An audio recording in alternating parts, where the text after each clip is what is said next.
everybody to the Military History and Strategy Knowledge Vertical Securing India at 75. I welcome Honorable Governor of Tamil Nadu, Thiru and Ravi. I would request everybody to stand up for the national anthem, please.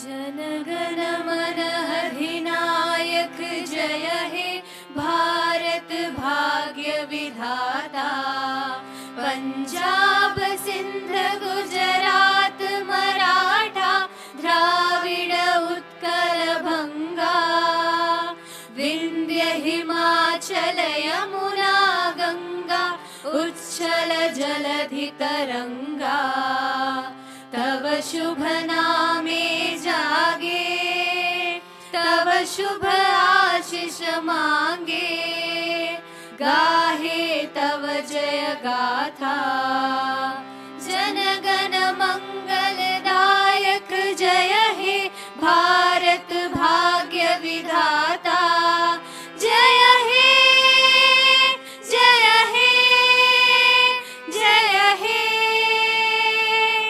जय जय जय जय हे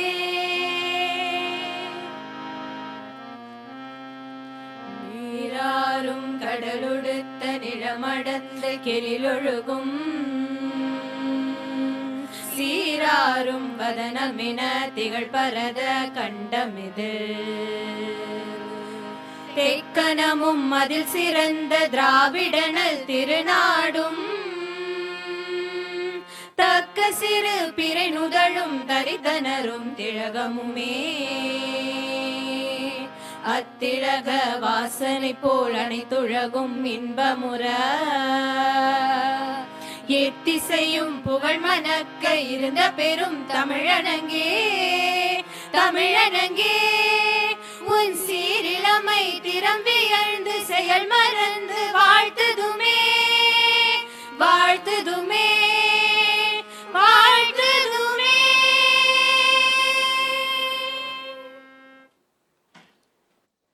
Thank you. And I'd like to thank our ladies for that very wonderful rendition of the Tamil state anthem, the Tamil Thai Valtu. I request Dr. Sanjeev Chopra to start the proceedings of the day, please.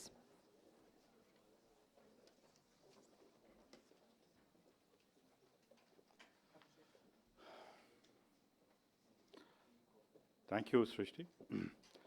His Excellency, the Governor of Tamil Nadu, Shri Ravi, Thiru Ravi, we are delighted and honored that you are here with us today, sir. In fact, he is one of India's most, I won't say well-known, but he's been one of the most seminal thinkers on the subject, and his tenure as the Governor of Nagaland, his achievements, and the continuing achievements, the dialogue that we are having, the peace process in the Northeast, is a great contribution to that. Thank you very much, sir, for joining us here today.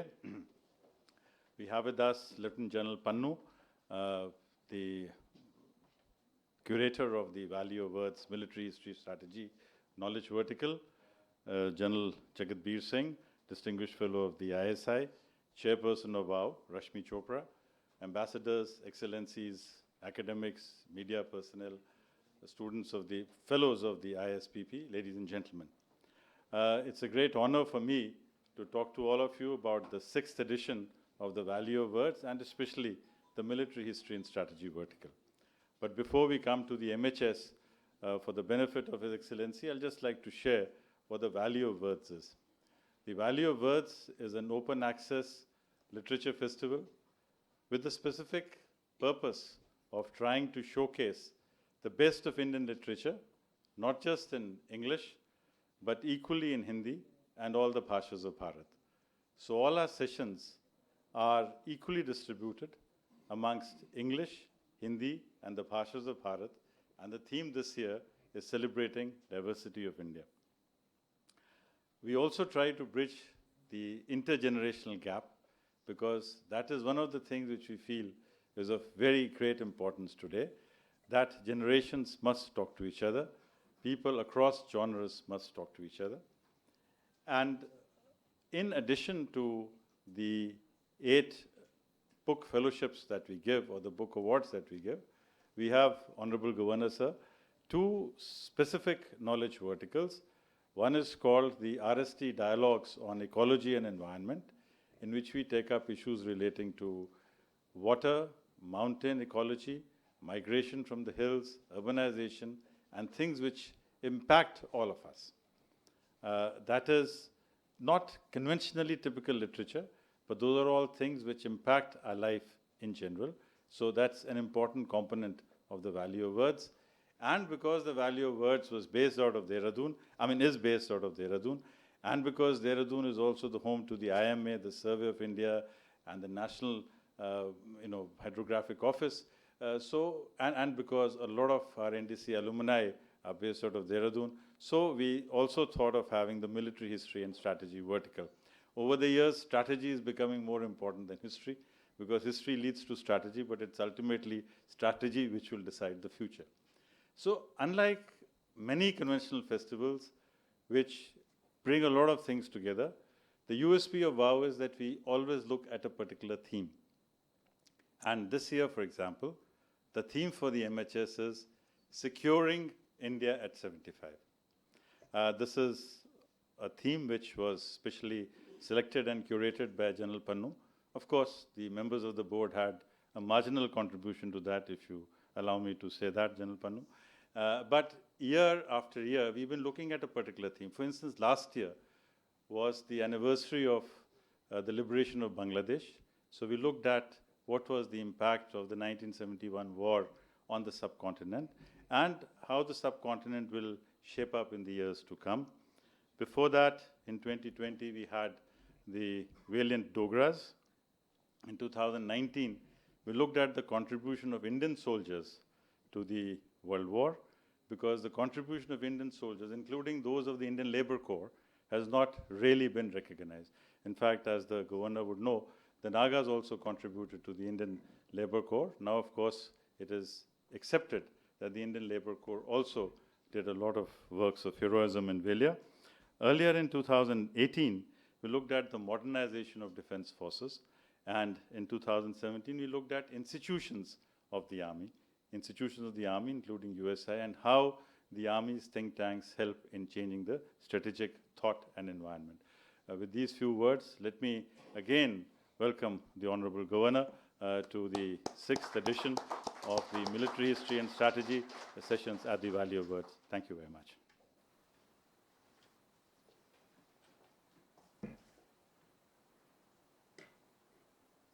Thank you, sir. I would like to now invite General Jagatbir Singh to come up on the podium and share his remarks.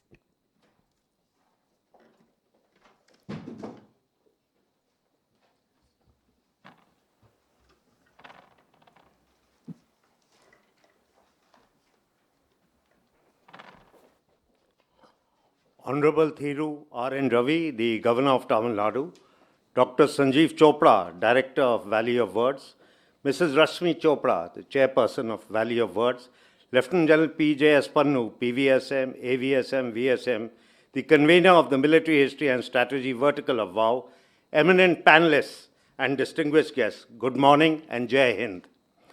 It is indeed a singular honor and a privilege for me to be addressing you all today on behalf of the Director of the United Service Institute of India, Major General B.K. Sharma, AVSM, SM and BAR, at this Military History and Strategy Seminar, Securing India at 75. This is the second year running that the USI has been partnering WOW in running this seminar. Last year, the theme and focus of the seminar was on the 1971 conflict, which was undoubtedly India's finest hour. And since it was the 50th anniversary of the war, which resulted in the creation of the new nation state of Bangladesh, the timing and subject could not have been better chosen. This year, as has been brought out, marks 75 years of our independence. The subject being discussed today is extremely relevant, contemporary, and apt. As far as the country is concerned, independence threw up its challenges in the form of partition of the country and the movement of the refugees that took place at that time. The armed forces of the country have thereafter been involved in 4 major conflicts with our neighbor Pakistan, namely in 1947-48, 1965, 1971 and 1999. We have also had a major conflict with China in 1962. Apart from this, there has been operations in Siachen, which commenced in April 1984, and India's peacekeeping assistance in Sri Lanka in 1987. More recently, we witnessed the standoff in Galwan in eastern Ladakh on the LAC in 2019. The country's security forces have also had to combat insurgencies in northeast India, Punjab and in J&K, as well as left-wing extremism. The world today is facing increasing strategic adversities. There have been, you can say, 4 major strategic shocks as far as our country is concerned recently. These are the COVID, the Chinese expansionism and intrusion in Galwan, the US pullout from Afghanistan, and the Ukraine conflict. In a world which is globally interconnected, the fallouts are not only restricted to the countries involved, but have regional and global implications, and they affect the way the countries look towards securing their peace, as well as ensuring prosperity and development for their people.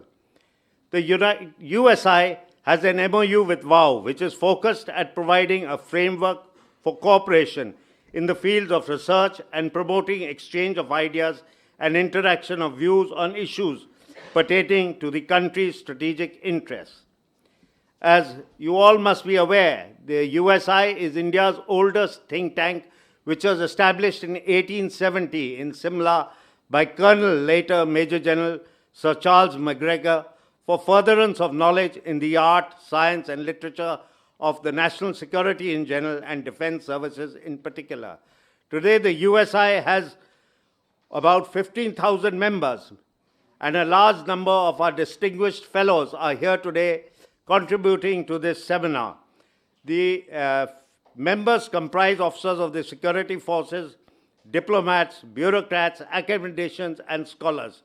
USI has niche expertise in the field of national security, geopolitics, international relations, military diplomacy, military heritage, United Nations peacekeeping operations, and professional skill making for various institutes all over India. We have also published various news journals, and we have an active website. The USI has 4 major verticals, which is the Center for Strategic Studies and Simulation, the Center for Military History and Conflict Studies, Center for Distance Learning, and the United Nations Peacekeeping Cell. We are also involved today in the Atmanirbhar Bharat initiative. This year, the USI is once again privileged to be part of the event, which has brought together some of the country's most eminent thought leaders, many of whom, as I mentioned, were distinguished fellows of the USI. And they will all be gathered here today to discuss matters of national security and discuss issues that are of vital importance. The panelists have had a ringside view of events while in service, and with their rich and varied experience, depth of knowledge and professionalism which has always stood out, I am sure everyone will benefit immensely from their views and their valuable insights.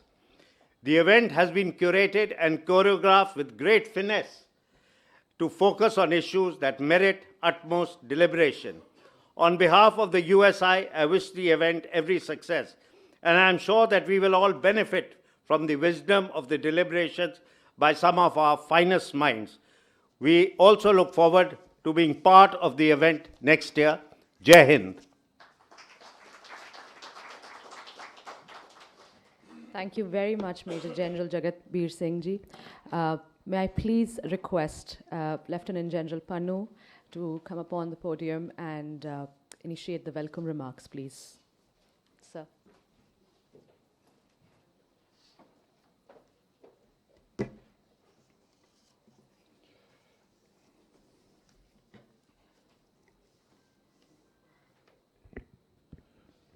Honorable Thiru R.N. Ravi ji, Governor of Tamil Nadu,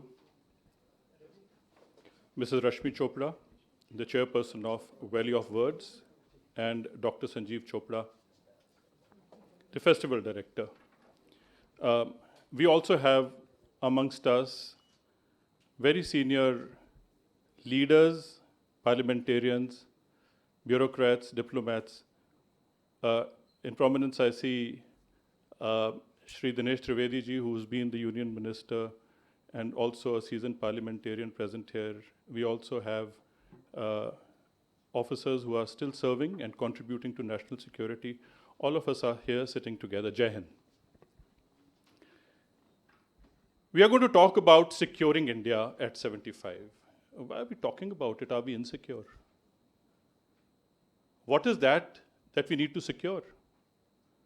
And how do we need to secure ourselves? What is the threat? Indian subcontinent, actually it's a peninsula, which has had and has a natural protection. If you look at the Indian subcontinent, we've had Hindu Kush ranges protecting it from the west. The great Himalaya ranges protecting us from the north and the east.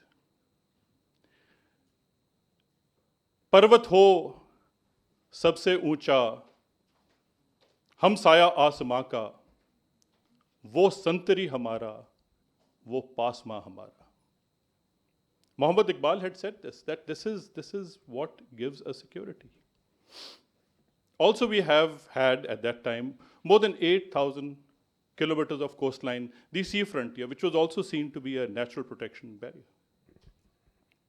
Over a period of time, the Indian civilization came up, absolutely at peace, prosperity, and well-being. I remember Guru Nanak at that era said, Dukh daru, sukh rog bhaya. When you are so much at peace, you are progressing, you also become complacent. And I think there was some complacency which set in historically. And then we had the Hindu Kush range open to attacks coming from the west, the Alexander, the Mongols, and what have you after that.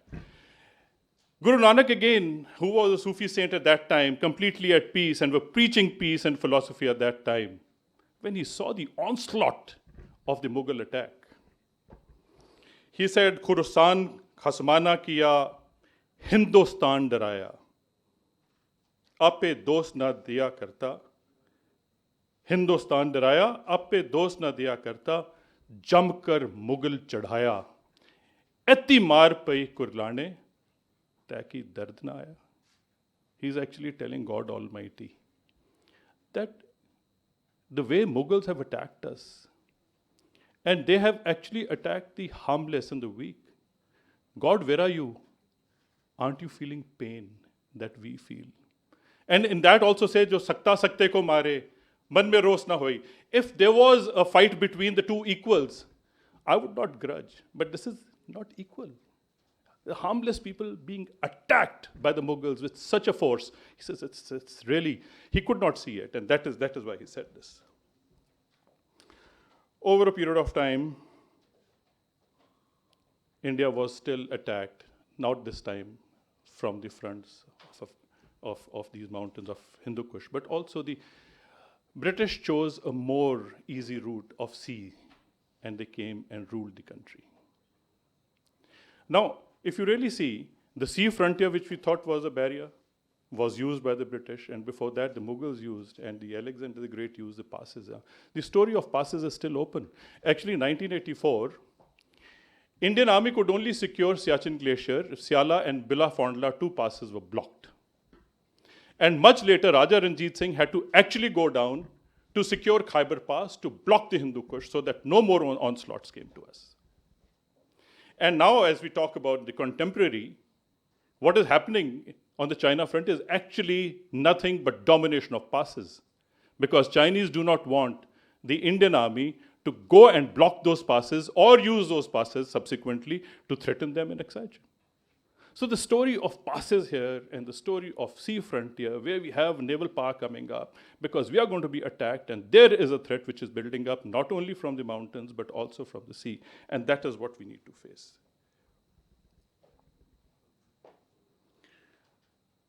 The nation state, over a period of time, has stabilized. We understand this is what it is. But how did it stabilize? The British came up, they came from the seas and went and continued to push till the time they met their natural adversary, Russia. And that is where the great game started.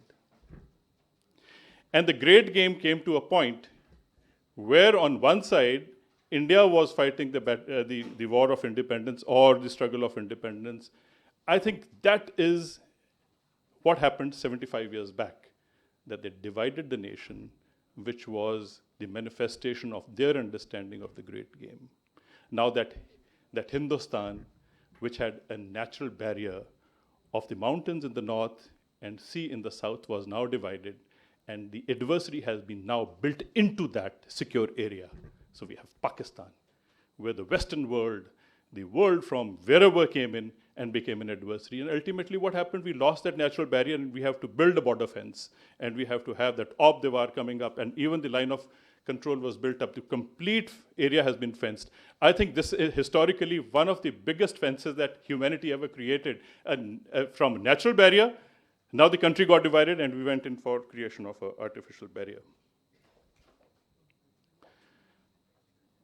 Today, as we stand at 75, recently Morgan & Stanley actually released a report to say the next decade is going to be the decade of India. When the territories have stabilized, it is the trade and the technology which are at war. And if the nation has the right philosophy, the philosophy can only be realized through science. And if we do not have science and technology, we will not have technology and we will not have the economy, and ultimately we are going to be under threat. So we can protect our territories through the military, but military will have to be built if you have economic power. And economic power will only come if we have good trade, if we have domestic research and development, our own technology to power our own industry, and it has to be world class. And I suppose the philosophy will only get realized if through R&D we can bring philosophy to actually fruition, to have our own technology and our research and development, our Atmanirbhar, our own indigenous equipment for war fighting. I suppose today, in the value of words, USI put together are bringing all the elements for discussing how do we secure India in next 25 years and beyond. And I suppose we have the opportunities, and I think now is the time when we have one armed force. We never had one army, one military to protect the nation. I think this is the time for India to emerge, because earlier we were decimated because we did not have one unified armed force. Today we have that. So therefore, I think we will all be sitting here together, not only with the concern, but also reassurance that we shall make it big and we shall emerge as we want to emerge. It is not going to be Secure India alone. I think it is going to be Secure India for doing greater things globally. It reminds me again, कुछ बात है कि हस्ती मिटती नहीं हमारी, बरसों से रहा है दुश्मन ये ज़मां हमारा, सारे जहां से अच्छा हिंदुस्तान हमारा. जय Hind.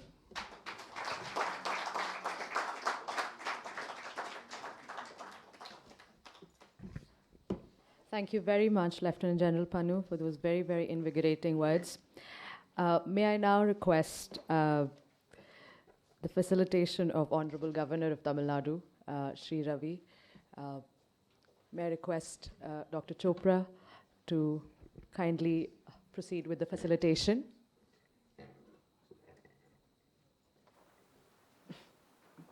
Ma'am.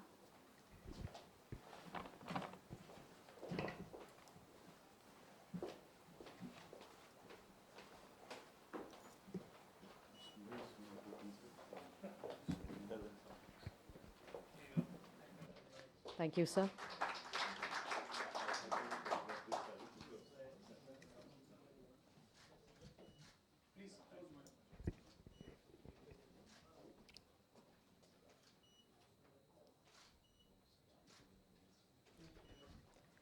Thank you very much, sir. May I now kindly request our guest, Honorable Governor of Tamil Nadu, Thiru Ravi ji, to please address the gathering and present the inaugural address for all of us. Sir.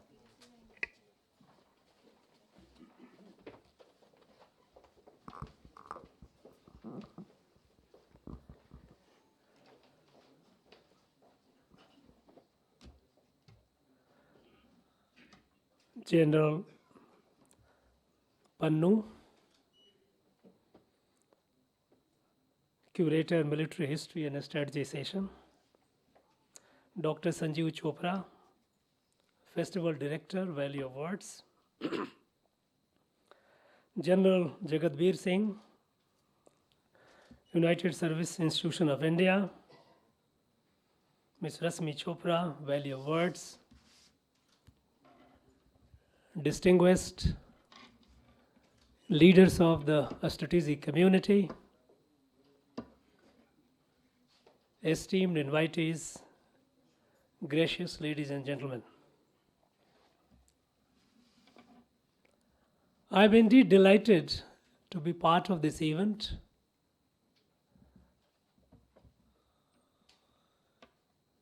A knowledge vertical of military history and strategy, a value of words and USI is a matter of delight also for me, because I find myself in the midst of people, the galaxy of thought leaders of a strategic community, a community with which I have had a long association and deep kinship. It's like being at home.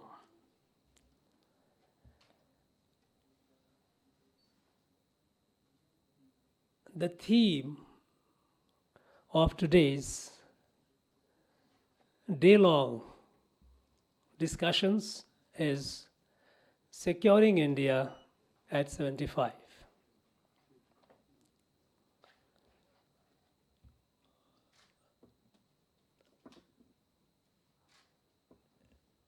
General Pannu has given a beautiful snapshot of the scenario that has been in the past and which is facing today.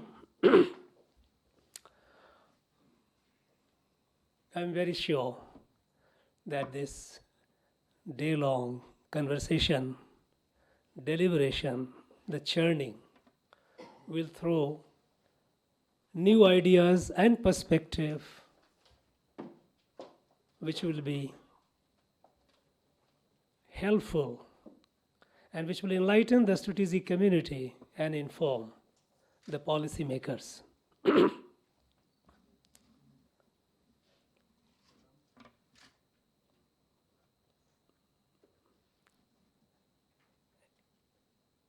You know, in securing India at 75, it's a theme so topical, so relevant, so crucial. Because we all know that this country is moving forward with a clear sense of destiny.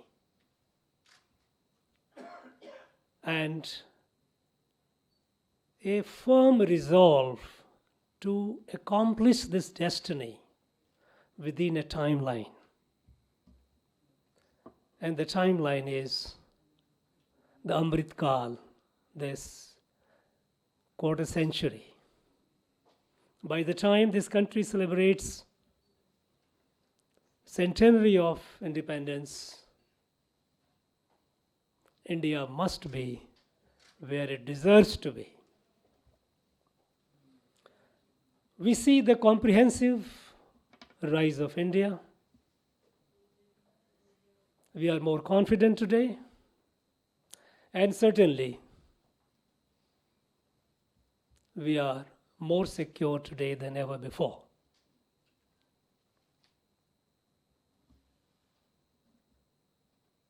This rise to be smooth, to ensure that it doesn't get disrupted. Because, as we know, the type of world that we live in, not everybody will be happy with this rise. And there will be attempts to disrupt it. Now it falls upon the strategic community to bear the crucial responsibility of being alert, insightful, and innovative in comprehending the entire comprehensive strategic landscape, discern the emerging challenges, and alert those who are supposed to respond in time. So this theme is very topical, very important.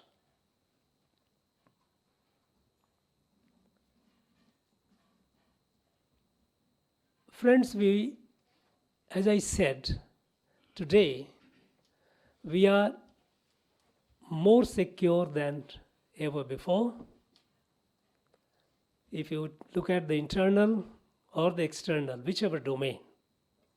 In the internal, the usual chronic theaters of violence, be it Jammu and Kashmir, Northeast, Maoist affected areas, these were the areas which had become so chronic that there was a prevailing understanding, a belief that these problems are not easy to resolve, too complex, and the genius of the strategic community and the security forces and the security manager of the country was how to manage these in the best possible manner.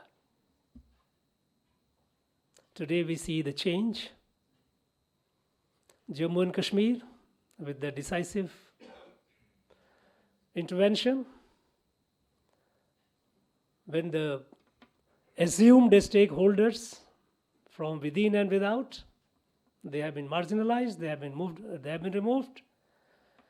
The reason is fast coming to normalcy.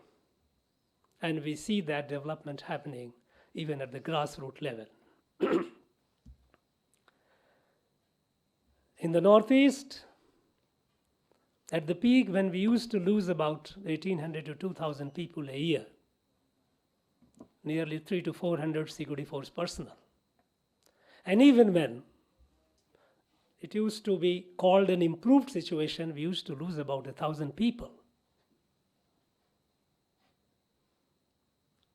Today, it's all development budge. We hardly have any visible insurgency or violence in the Northeast. Today, all around we see the booming infrastructure, whether it's a road, rail, new airports, existing airports being expanded, investments coming, tourist industry booming, 5-star hotels coming up. Manifold development. The story of Northeast today is a story of hope, a story of positivity, a story of competition with the rest of the country. Maoist, they have been reduced to residual. At one point of time, we had a prime minister during UPA 2 regime who said it is the most serious internal security challenge of the country. Today, they are just in a few small pockets of a few districts, gasping for life. In those areas where development was not possible, those areas are witnessing a fast scale development works going on. On the external front, we are better prepared, more confident. And this is seen in our posture, our behavior, our response from time to time.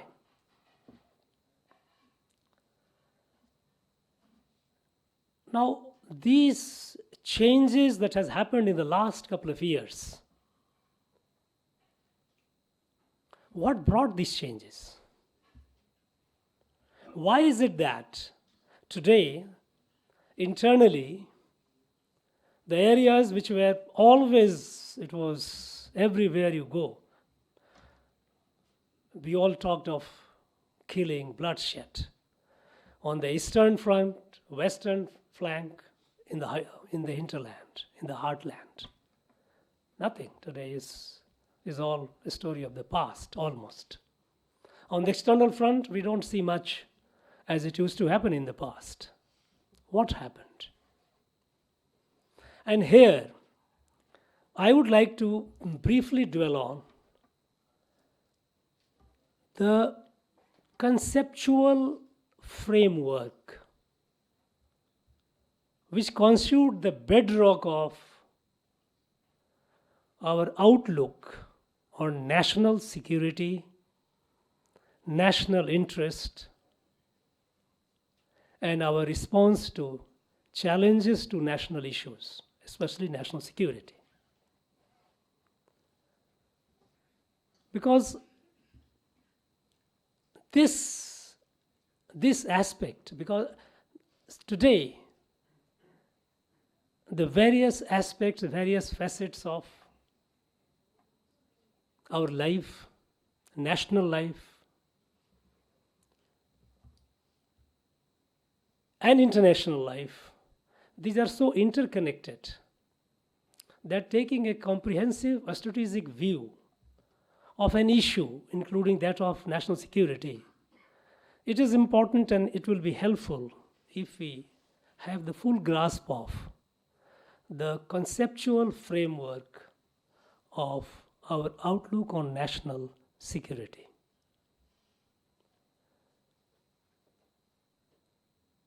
We all know that national security is a function of national will and national capabilities.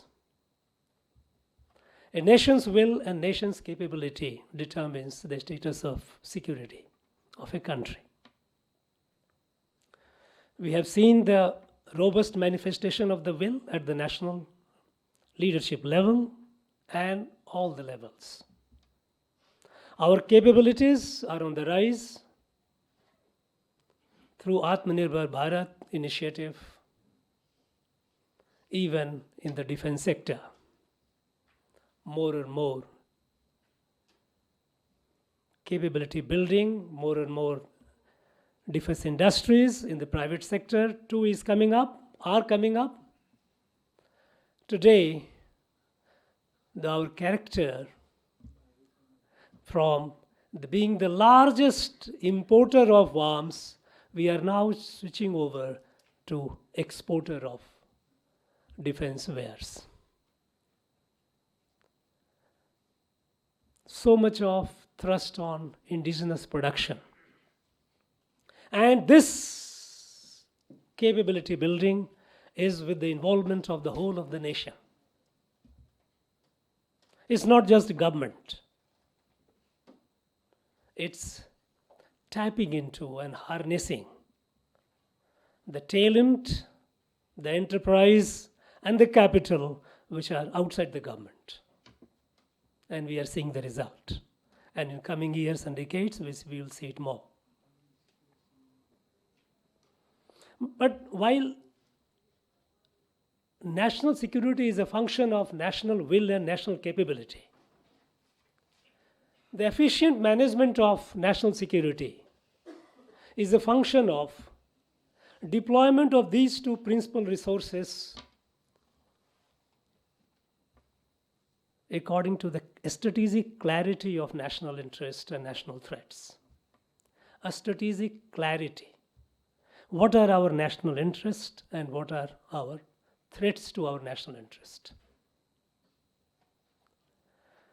Now, when I say about the strategic clarity, what does it mean?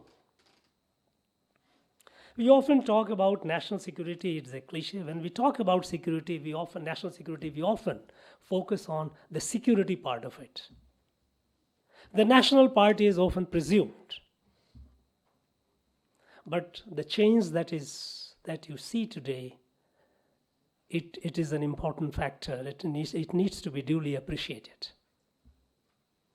What do we mean when we say, what is our national interest?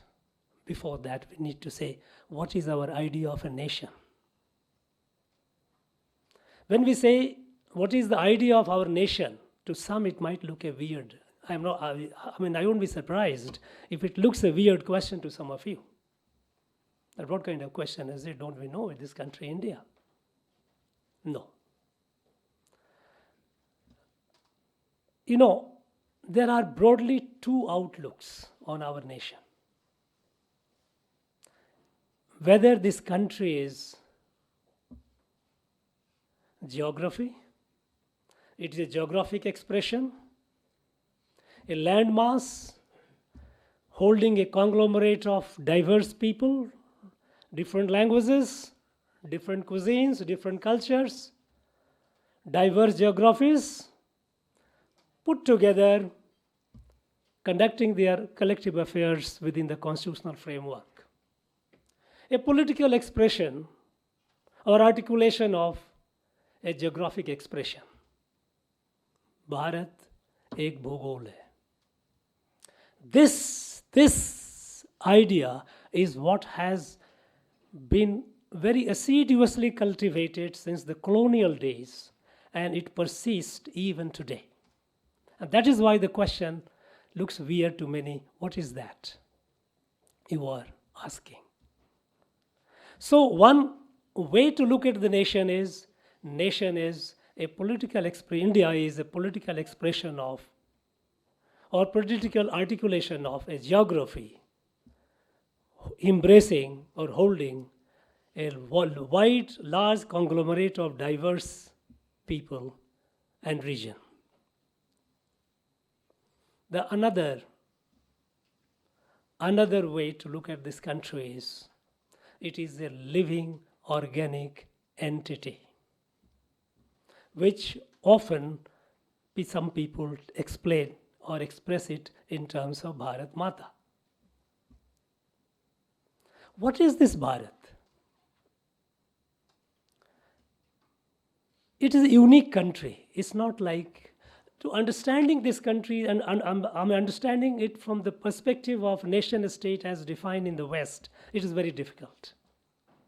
The Western countries, Western states were created by a strong man, ruler, force, captured a territory, settled, established a rule, and it emerged as a country. This is how America was created. Some people from Britain went, annihilated the local indigenous people, captured it, settled it, and America emerged as a country. This is how Canada emerged. Most of the European countries have emerged by force. And the latest example is China. They gobbled Tibet, and now South China Sea. It is a consolidation of an area with force and calling it a state. And in that perspective, those who have studied and who have been trained in that system of education, they often ask a question: who was the ruler who ruled over the entire country at any point of time? The question is, was this country created by rulers? Was it country created by force? When we say Bharat, what does it mean?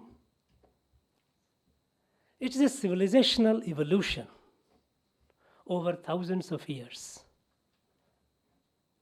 When 2,500 years ago, when Adi Sankaracharya, he traveled length and breadth of this country. He went up to the northernmost Badrinath, Josimath. Down south, Sringeri. On the east, Puri. On the west, Dwarika. He created those. There were many rulers, there were many kings, there were many kingdoms.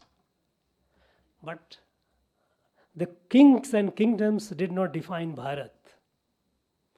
This Bharat was created by such people. A little later, when Ramanujacharya came, he came up to Kashmir. In the east, he went up to Kamrup. He came from south, from present-day Tamil Nadu. When 2,400 years ago, during the period of Maurya dynasty, Chandragupta Maurya, when his Rajguru, Bhadrabahu, he traveled from Patliputra with 12,000 Shramanas, that is disciples. He went to Mysore, Sravan Belgola. He settled that place is still there, it's alive. And there he has spread his philosophy, Jainism philosophy, which rulers of South, they also patronized. Some years later, some centuries later, when a Pallava prince left from Kanchipuram and he came to Nalanda, studied, became Acharya. He was Krishnand Bodhi Dharma. He went back. He traveled through sea route, Coromandel coast, and he introduced Buddhism to China. Chinese emperor gave him Shaolin, the land where he built the Shaolin monastery. When he came from Kanchipuram to Nalanda, there were many kings and kingdoms, but he traveled, unrestricted, unrestrained. When the Bhakti movement started in the 4th, 5th, 6th centuries in the south, with Alwars and Nayanmars, the Bhakti movement moved forward, brought by saints like Ramanand and Kabir and so many. And when our Guru Nanak Dev Ji, near 550 years ago, nearly 525 years ago, when he traveled, went to Rameshwaram, he stayed there for 6 months. He traveled all through the country, carrying the message of Bhakti. He didn't have to bother about kings and kingdoms. When nearly 600 years ago, when Mahapurush Shankardev from Assam,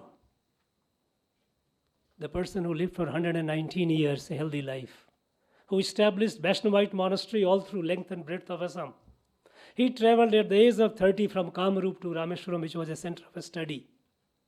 His travel account, you see, how he traveled. He studied, he came to Kashi, stayed longer, studied further, came to Kamrup, and one of the first poems that he composed was Dhanya Dhanya Bharat Bhumi. What was Bharat? Nearly 400 plus years ago, when from one of the Adhinams, Saivite mutts in Tamil Nadu are called Adhinams, Dharmpuram, Kumar Guruvar, he came to Kashi and he established Kedareshwar temple. That is, Kedar Ghat was built by them. And there he recited Kambar Ramayan, which is said to have created, excited and incited the curiosity among Tulsidas, who wrote Ramcharit Manas.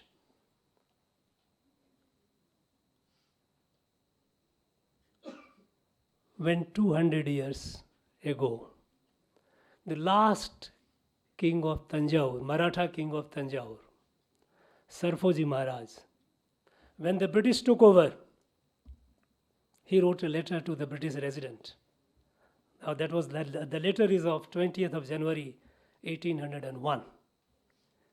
Benjamin Torin was the agent, British agent.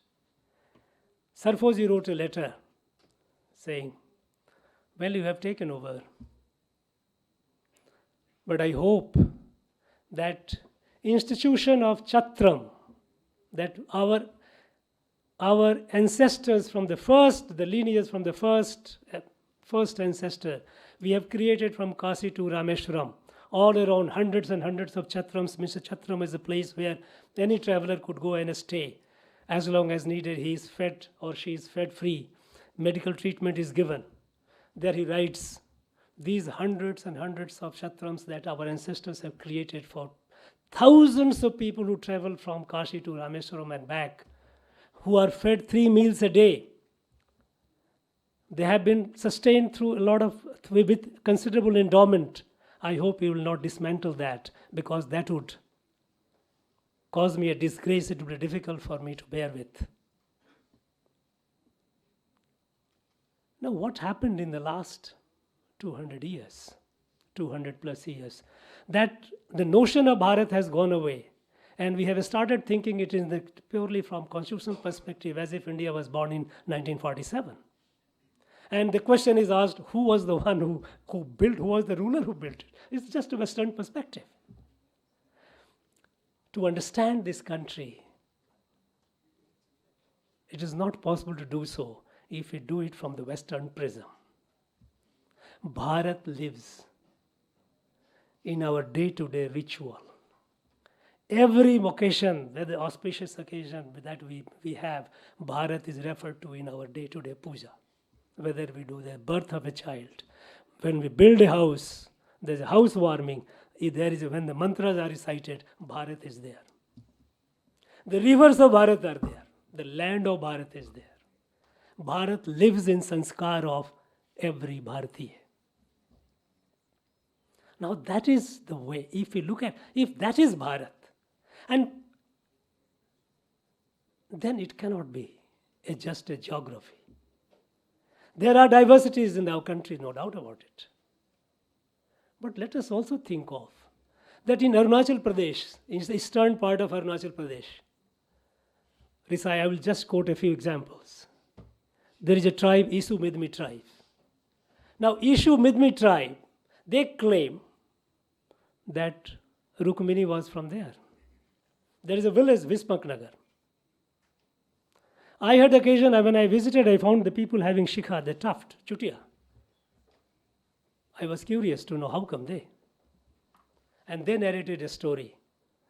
The story is, Rukmini was from here, she was in love with Sri Krishna, and when her brother Rukmi wanted to marry her off to someone else, she informed Krishna. Krishna came, fought, he wanted to kill her brother, and when he was going to kill her brother, the sister shot Prandan, and he just shaved off his head and left the tuft, and that is the tradition it comes. Now this is a story among the tribals whom we call tribals. We call them different. How did it reach?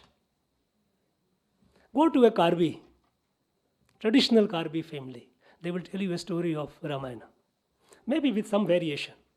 Go to Dimasa, they will tell you a story of Rama. There are variations, but the story persists. India has lived, Bharat has lived through nook and corner. The question is, how do we look at Bharat? If you look at it as a geography, if you look at it at a conglomeration of different people, different cultures, then the response would be different. It was this attitude, it was this outlook that led to partition of India. So if you look at it as a territory, territory is transactional. It can go, it can come. So it was this attitude that we tried to de facto accept the loss of POK and say, let us make LOC as international border. It was this attitude that it is a geography that we lost about 30,000 square kilometers of Aksai Chin. And when the question came, we said, the then Prime Minister said, it's a rocky desert, not a blade of grass grows there. But in that very rocky desert, in 2020, in Galwan, when there was an attempt at misadventure, our brave hearts, brave soldiers, they fought, they defended. They gave their life for that very rocky desert because it is not a territory. It is a part of our being. It is a sense of geography that led our country to give Kaba Valley of Manipur to Burma, which has been a festering sore to the people of Manipur. It was this sense that different people are different. It led to creation of multiple ethnicity-based states in the Northeast. You are different, so you need to have a different treatment.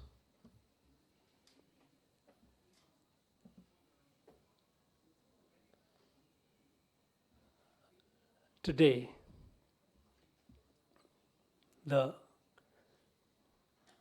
national view of the country is it is one living entity. Diversity is variation. It's like leaves of a tree. A tree has million leaves. No two leaves are exactly alike, and yet they are integrally connected. Their diversities are like apparent differences of a part of a body. And so that is why when something happens in one part, other part gets affected. Remember what happened in September 2014 when Chinese president had come over to India. And there was an atmosphere of bonhomie. They were going to say they were going to invest $100 billion, as usual Chinese promise. At that very time, tumor happened in South Ladakh. If we had gone by the previous style, previous reflexive response to such situations, we would have just said, let the event go off peacefully. But no. The country decided repel them. And when in Gandhinagar, Chinese president told the Indian Prime Minister, it's as simple as a small issue, we will resolve it. And what was the response? Mark the words, remember the words which Prime Minister said. Mr. President, this is not a small. If a tooth aches, the whole body suffers. It may be a tooth, it may be a remote area, it's a part of the body. We are not able to accept it. It was that sense which led us to stand firm in Doklam. The question is, how do we look at this country? So when we talk about national security, the idea of the nation is very, very important. The idea of a nation as a geography is certainly not acceptable in the contemporary national leadership and in the nation. It is. And that is why not only security, all efforts, all schemes, all the development schemes, irrespective of which part of the country is, which political dispensation a political state is under, there is no discrimination. Whether it is health, Ayushman Bharat, or whether it is building health infrastructure, road infrastructure, in the terms of education, in terms of any part of, any facet of development. There is whether one person, somebody lives in Tripura or lives in Tamil Nadu, there is no distinction. Because we treat this as a family. And when you treat the country as a family, there are variations, they are not differences. They're treating somebody, this over the period. Now, how these differences occurred? What is the genesis of it? How come when I talked about all these that we were like this, when people from north to south, east to west were moving freely without any consideration of king and kingdoms as one family? What happened? And that is where is interesting, and I would urge the security, though I'm in a strategic community, also to develop on that. I will narrate on a seminal development that happened when the British began colonizing this country. They came to India in the year 1600 to trade. 150 years about so later, in 1757, Robert Clive captured Bengal. It was the first time that a trading company had captured a territory. Clive wrote to his company headquarters, look, we are a business company. We know to do the business. Administering a territory is not our job. It is not our forte. And he advised the British government to take over. And this matter was seriously considered in the British government at the higher levels. At the time, Professor Adam Ferguson was an advisor to the British government on colonial affairs. Adam Ferguson was of Edinburgh. You know, there were 3 centers of learning: Oxford, Cambridge, and Edinburgh. The advisor on colonial affairs to the British government, Adam Ferguson, writes a response. Beautifully, very interesting letter, and I urge you all to go through it, those of you who have not gone through it. Writes a letter, says that, look, we have an experience in colonizing North America. The question is, can we replicate that experience in India? And he says, no, we cannot. Because the way we colonized America, it is not possible to colonize India the same way. Because in America, population was small. They were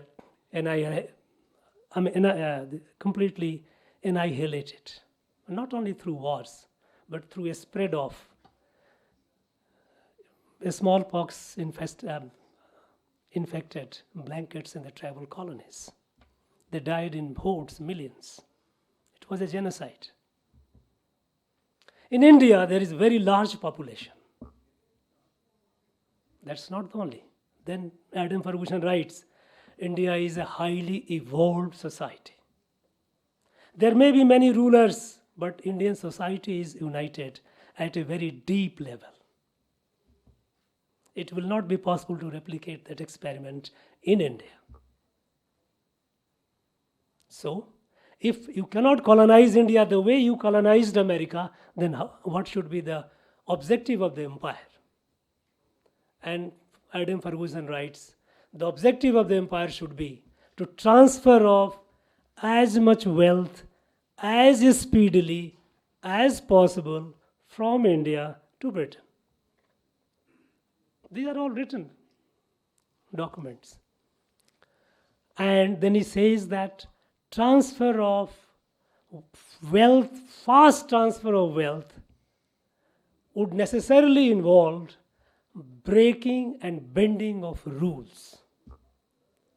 If crown takes over, the servant of the crown would be quoting rules and regulations, as we all face every day. Whenever you move the government, there will be a lot of objections. They would not let that happen. Let it be done by the company. Company employees can do it. We look the other way. That advice prevailed.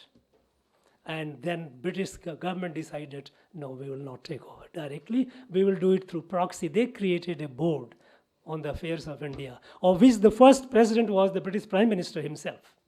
So they started running the company through proxy. They started dictating. It's only when 1857 it became virtually impossible, only then they came, intervened and took over.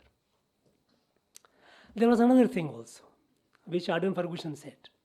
Now, your effort should also be to make this empire as enduring as possible. You cannot colonize it by settling, by annihilation, by settling down. You cannot do that. Transfer the wealth as much as you can. And make the empire as enduring as possible.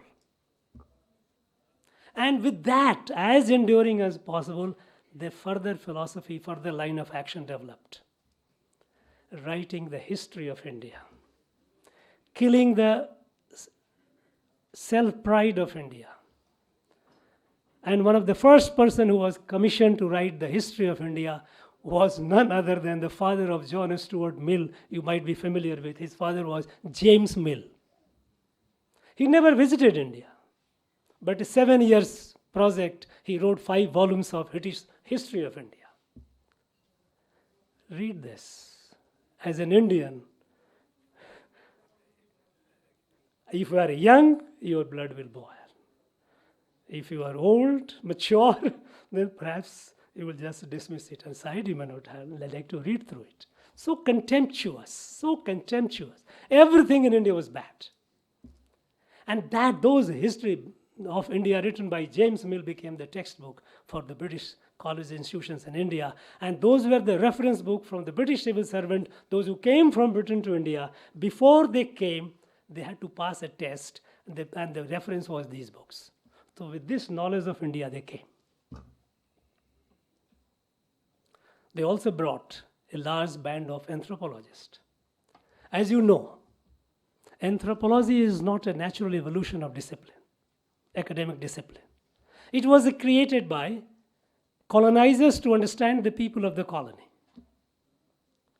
Father of modern anthropology, go on the Google, find out. Claude Strauss-Levy. He's a French. He lived for 100 years, he died in 2008. His writings, he was a rebel. He says, he's the moment you type father of modern anthropology, his name will throw up. He says that, look, anthropology, which was created by the colonizers, has done great harm to the humanity.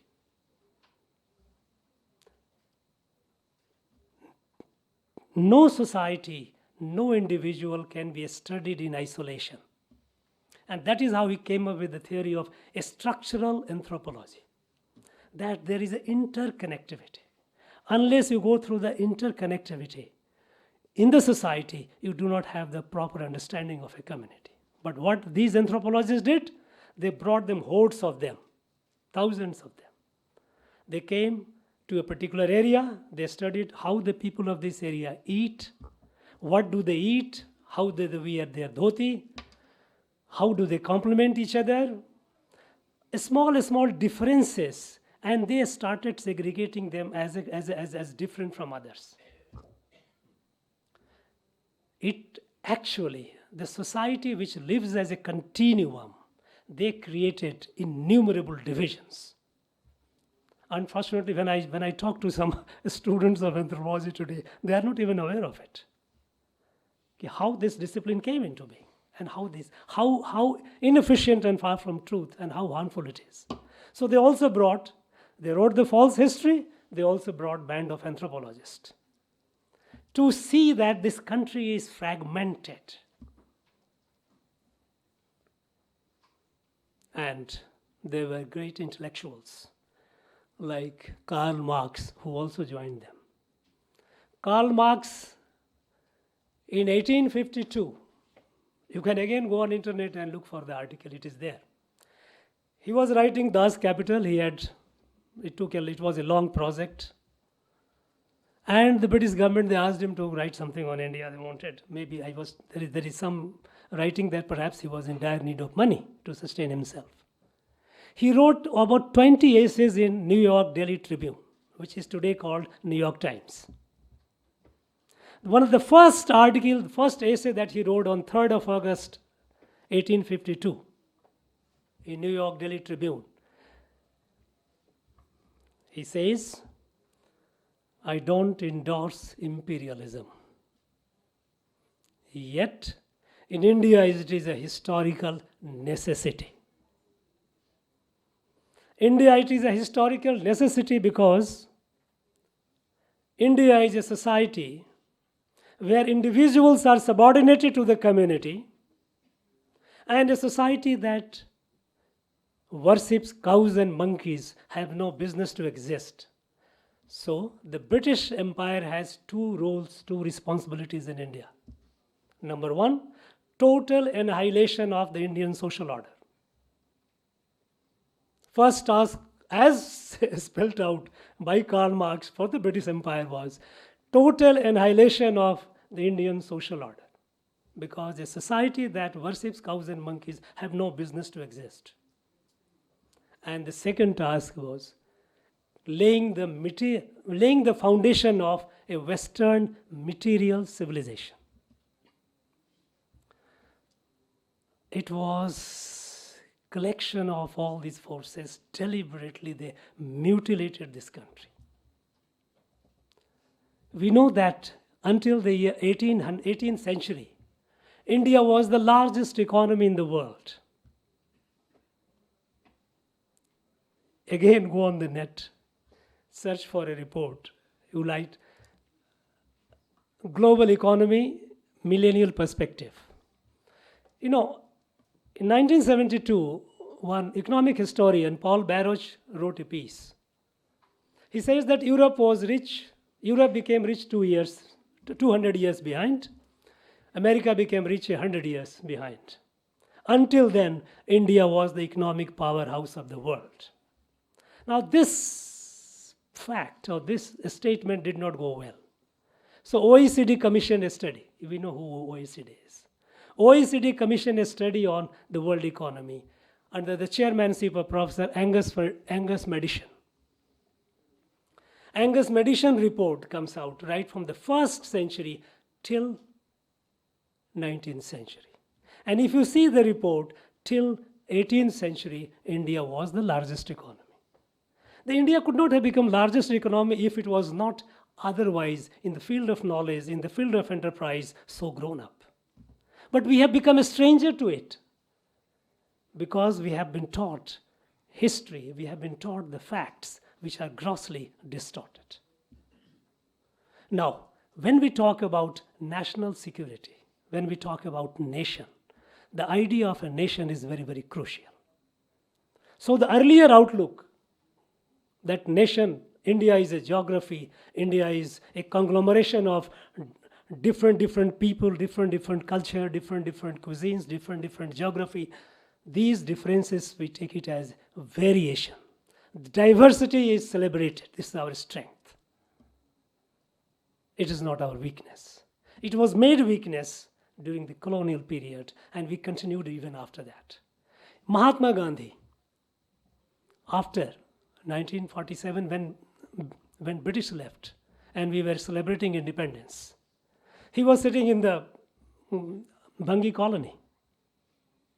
Some people approached him. I said, why are you looking so somber? And Mahatma Gandhi, what he said was very revealing. He said, well, they have left, British have left us physically, but they are still in our mind. And then he said that if we work seriously, it will take half the time of colonization to erase them out of our mind.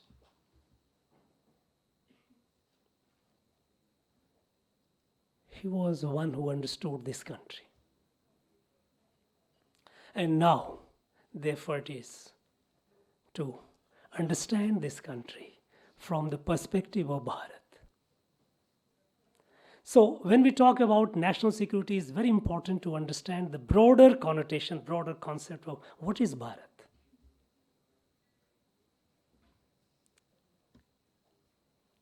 Another element of this conceptual framework is the identification, the idea and identification of adversary.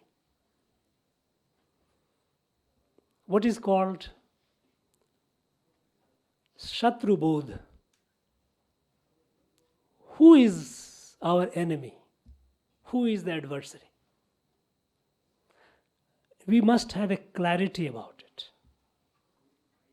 Unfortunately, for a very, very long time, we suffered the lack of it. Take the case. We kept, with our Western neighbors, all through, right from the beginning, they have been needling, creating problem. They created worst of attacks, including that on Mumbai, 26/11. But we kept hoping against hope that perhaps an appeasement might help.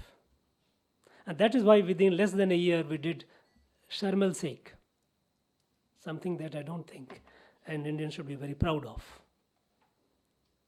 That within less than a year, we accepted that both countries are victims of terrorism.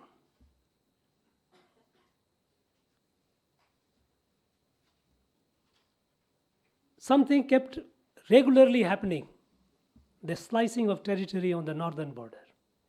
We kept trying to play it down, hoping that things will improve. We didn't have a clarity about how to deal with, not only external, even in internal. When the Nagas For the first time, they took up weapons against the Indian state, saying that they are not part of India. Long before they did, they picked up weapon, aggressive open war. The fight started in 1955-56. But before that, the reports began coming that things were not very easy. Things were turning out, are likely to be very, very ominous. T.N. Kaur, who later became the cabinet secretary, who was the joint secretary in the office of the prime minister, he visited the area. He came and gave a report on how bad things were developing, how things were turning bad, and how the Baptist church was playing a very, very mischievous and dangerous role.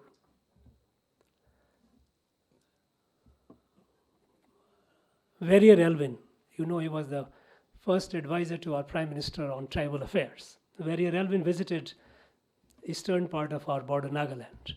He has spent there 45 days and he gave a detailed report. And there he says how this area where this Baptist church is trying to poison seeds in the mind of the people, innocent tribals against India. And the Prime Minister wrote a letter to then Chief Minister of Assam, Vishnuram Bedhi. I have been told that this is what is happening. We must not allow it. We must deal with it firmly. However, they are doing excellent work in health and education. So that sensitivity should be kept in mind. Now, down the line, on the ground, the person who is supposed to enforce it, what is the message that we have given to him? Should we stop them? Should we deal with them firmly, or should we allow them? This ambiguity. Even in the northern frontier, we kept our forces restrained. No, you go and yet don't confront. Until recently, that was the case. The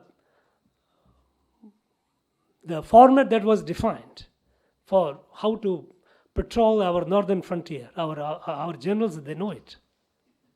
When this China study group was created. Again, we said, yeah, we don't like to, okay, you go, and yet there shouldn't be any confrontation. Are we giving a clear signal to our troops what they should do or what they should not do? Do we leave them in ambiguity? Do we have a clarity whether some entity, whether they are a friend or a foe? The idea of adversity, there was all through. And the internally again, people are trying, Bharat ke tukde tukde honge. There are people who are fighting, we are okay, they are our people, let us talk to them, engage them. And in the process of engaging them, appeasing them, those who were carrying weapons and fighting against the territorial integrity of India, we say, you are our children, our people. Yes, when the cell of your body turns malignant, the radiotherapy is the only answer. You cannot nurse that because it's a part of your body. We have to have it clear about it, whether any threat to India, whether from within or without, has to be given a leeway, a margin, or has to be dealt with firmly. Now the message is very clear, no. In the last, all these years, we have not negotiated with any armed group, except for their rehabilitation, except for their surrender. No. No longer. This clarity of basic issues of our nation and national security has to be kept in mind. And then, of course, I know that our country is in the safe hand, both at the political and at the military level, at the level even down below. We know we have to have a strong military. We have to have a strong economy. We have to have a strong knowledge system. This Sukraniti, it says, Sanyad vina na rajyam na dhanam na prakarma balino vasga sarve durbalasya cha satrava. Without a strong military, there is no Raj, there is no state, there is no wealth. There is no parakram. If you are strong, you have friends around. If you are weak, you are surrounded by enemies. We have done a lot of talking in the past through different kind of ideology and sort of idealism, non-alignment, friendly relationship, all fine. These are very nice words. But unless you have the core strength, as Rashtravi Dinkar said, sir में ही बस सच पूछो तो sir में ही बसती है दीप्ति विनय की, संधि वचन संपूज्य उसी का जिसमें शक्ति विजय की. सच पूछो तो शर में ही एरो बसती है दीप्ति विनय की. Your kindness, your compassion has a glow only if you are strong. संधि वचन संपूज्य उसी का जिसमें शक्ति विजय की. If you can win, people will listen to you. We need to have a strong, secure India. I am sure these day-long deliberations that this galaxy of eminent leaders, thought leaders of West District community will be doing will help us, will help everyone with a greater clarity and give us ideas to go forward. I wish this conclave all the very best. My best wishes. Thank you. Jai Hind, Jai Bharat.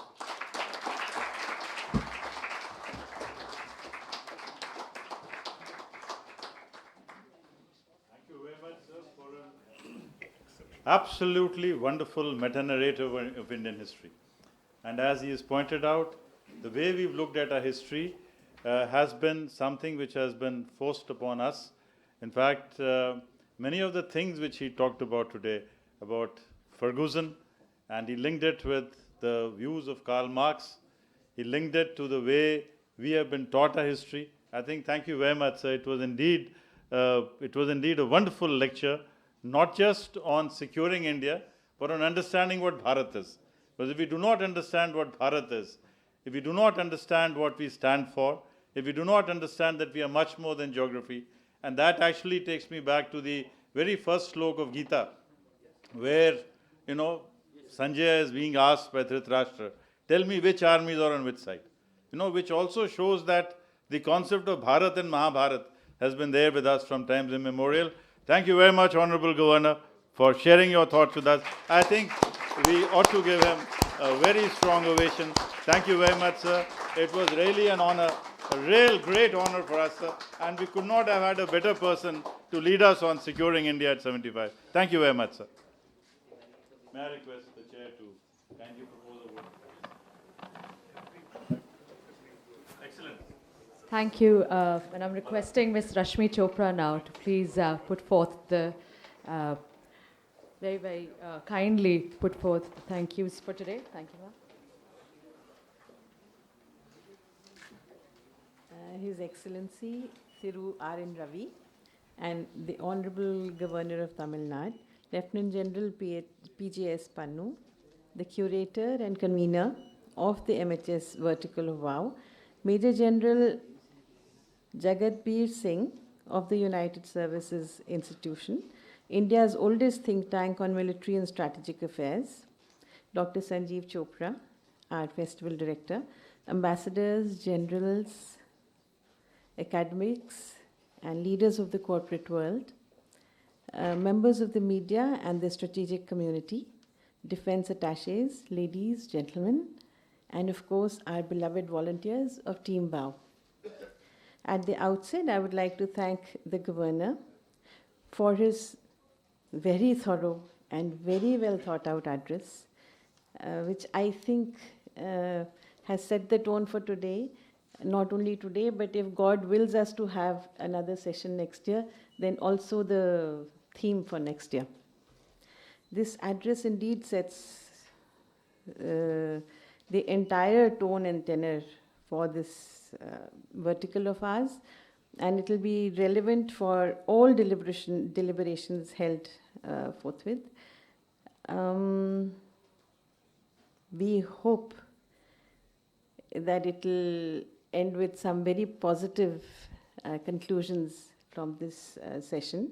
This is a period when India will emerge as one of the leading players in the global economy and will be offering directions to the world. Thank you very much, Governor Ravi, for reminding us of the challenges as well as our responsibilities. I am also grateful to General Pannu for his insightful remarks about the theme of this year's MHS Knowledge Vertical, and to General Singh for sharing the USI perspective. I would also like to thank Dr. Chopra and the entire team of WOW, including Srishti, our MC for the day, Muskan Dhawan and Sumit, our very young but very capable volunteers, for the smooth conduct of these sessions.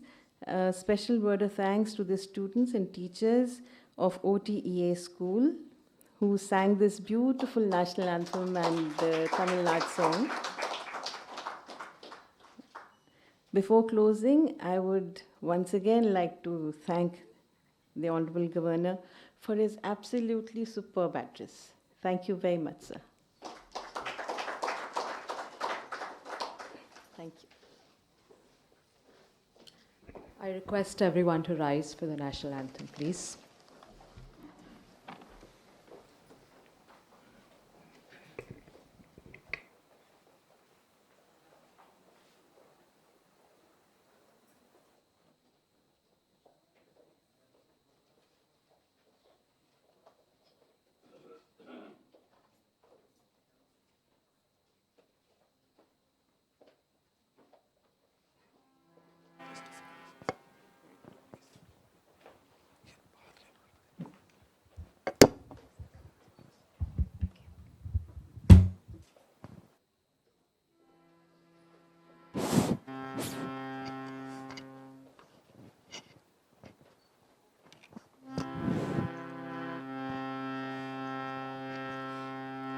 जनगण मन अधिनायक जय हे भारत भाग्य विधाता पंजाब सिंध गुजरात मराठा द्राविड उत्कल भंगा विंध्य हिमाचल यमुना गंगा उच्छल जलधि तरंगा तव शुभ नामे जागे तव शुभ आशीष मांगे गाहे तव जय गाथा जनगण मंगल नायक जय हे भारत भाग्य विधाता जय हे जय हे जय हे जय जय जय जय हे